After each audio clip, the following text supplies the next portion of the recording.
Okay. So, those are the three things we're talking about.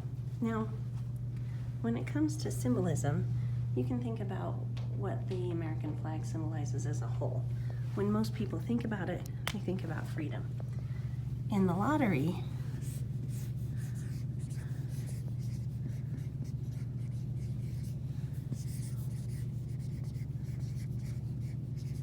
you're going to find a lot of things that are symbols in that story. And I don't want you to focus too much on them as you're reading it. I want you to read it once, and then you'll go back into the after read section.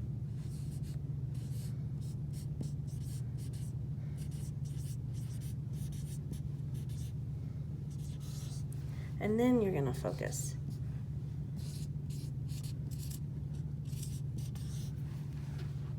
Focus on the symbolism, foreshadowing, and then the setting. And sometimes when you think about settings, we just think about it as a place, but sometimes what we want to ask about a setting is we want to answer the question, why here? Okay? And the best way to answer that question sometimes is to answer this question.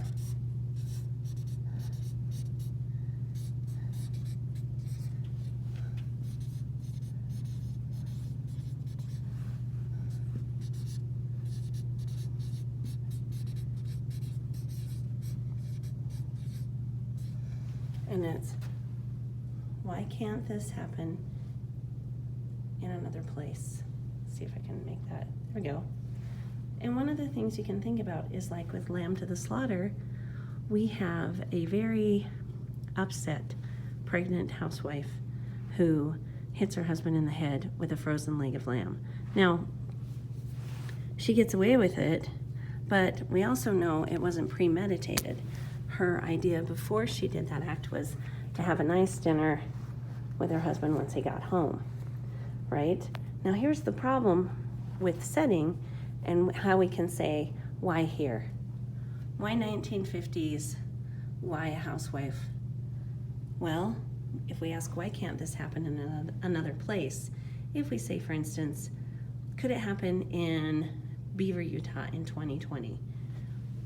Someone could definitely try to kill somebody else, that could happen, but she wouldn't get away with it in the way she had because of DNA testing, because of forensics, because of technology and how far advanced it has become, especially in the detective field. So this has to take place in another time era. There's no way it could take place now. It just couldn't happen.